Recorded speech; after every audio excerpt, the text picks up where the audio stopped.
Mempermudah pelayanan kepada publik khususnya di daerah pelosok dalam proses pembuatan SKCK dan sidik jari, Polres Oku Timur membuka layanan mobil SKCK keliling.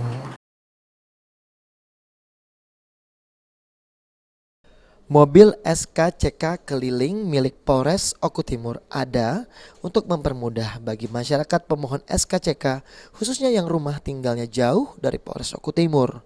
Para pemohon SKCK yang lupa membawa persyaratan seperti fotokopi KTP maupun KK bisa dibantu karena di mobil SKCK keliling juga dilengkapi mesin fotokopi.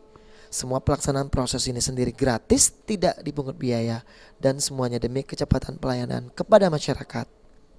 Tujuan daripada program Satintelkam Polres Oku Timur yang dikenal dengan Sijada, SKCK ingin jelajah desa Anda untuk membantu warga masyarakat yang membutuhkan SKCK di daerah-daerah pelosok yang mereka akan datang ke Polres dengan transportasi yang jarang, sehingga dengan hadirnya kendaraan Sijada ini bisa melayani masyarakat yang di daerah-daerah jauh dari Polres.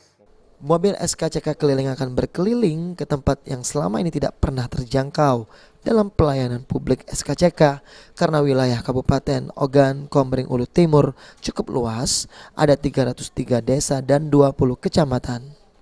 Aji Pal TV.